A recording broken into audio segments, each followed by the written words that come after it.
দেখুন এই মুহূর্তে একটা বড় আপডেট, সেটা হলো সরকারি ব্যাংক বেসরকারিকরণে উদ্যোগী কেন্দ্র। এবার সরকারি ব্যাংক থাকছে মাত্র 4টি। আজকের ভিডিওতে আমি আপনাদেরকে পরিষ্কার জানিয়ে দেবো যে 4টি সরকারি ব্যাংক থাকছে সেই সরকারি ব্যাংকগুলি কি কি। তো দেখুন আমি চলে যাব অফিসিয়াল নোটিফিকেশনের দিকে। তারা কি বলতে চেয়েছে দেখুন, সম্প্রতি লোকসভা নির্বাচনে জয়লাভের পর তৃতীয়বারের জন্য প্রধানমন্ত্রী পদে শপথ গ্রহণ করে নতুন সরকার গঠন করেছেন নরেন্দ্র মোদী। তৃতীয়বারের সরকার গঠন করার পর প্রধানমন্ত্রী নরেন্দ্র মোদী আবার সরকারি ব্যাংকগুলির বেসরকারিকরণের উদ্যোগ গ্রহণ করতে চলেছেন। এর আগেও কেন্দ্রীয় সরকারের তরফ থেকে ব্যাংক সংযুক্তির মাধ্যমে সরকারি ব্যাংকগুলিকে বেসরকারিকরণের প্রয়াস গ্রহণ করা হয়েছিল।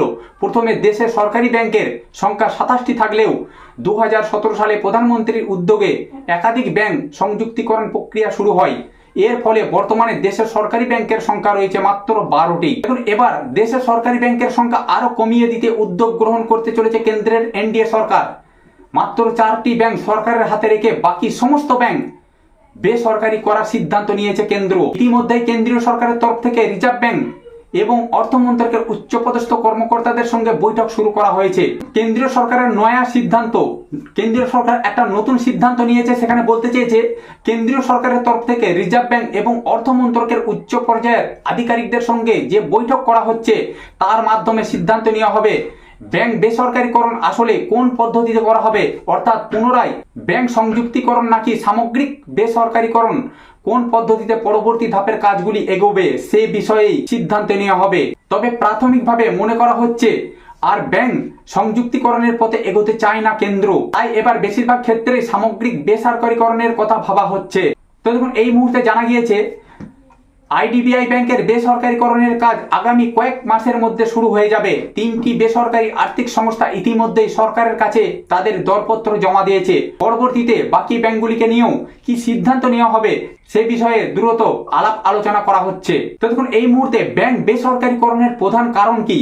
অর্থমন্ত্রক সূত্রে দেওয়া তথ্য অনুসারে জানা গেছে ব্যাংক বেসরকারিকরণের প্রধান কারণ হিসাবে গ্রামীণ আবাসন নির্মাণের লক্ষ্যমাত্রা গ্রহণ করা হয়েছে, স্থির করা হয়েছে। এবার প্রায় 3 কোটি নতুন আবাস তৈরি করা হবে। এর ফলে কেন্দ্রীয় সরকারের 50% বরাদ্দ বাজেট বাড়তে চলেছে।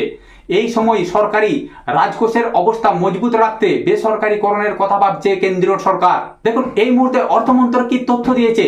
অর্থমন্ত্রকের দেওয়া তথ্য অনুসারে জানা গেছে গত 3টি আর্থিক বছরের নিরিখে বার্ষিক মুনাফা এবং সরকারের লভ্যাংশের প্রদানের জন্য বেশ কয়েকটি ব্যাংক আর্থিকভাবে উন্নতি করেছে। বর্তমানে যে সমস্ত ব্যাংকগুলির 95% বেশি অংশীদারিত্ব সরকারের কাছে আছে সেগুলিকে বেসরকারিকরণ করার লক্ষ্যে এগোতে চলেছে সরকার।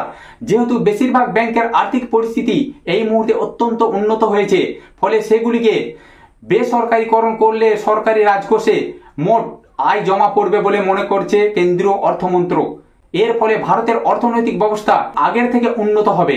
দেখুন ভারতবর্ষের যে অর্থনৈতিক ব্যবস্থা আগের থেকে উন্নত করতেই ব্যাংকগুলিকে বেসরকারিকরণ করার ব্যবস্থা নিয়েছে কেন্দ্রীয় সরকার। তো সম্মানিত দর্শকবৃন্দ, আপনারা নিশ্চয়ই বুঝতে পারলেন কেন্দ্রীয় সরকার মোট 4টি ব্যাংক রেখে বাকি ব্যাংকগুলিকে বেসরকারিকরণ করতে চলেছে।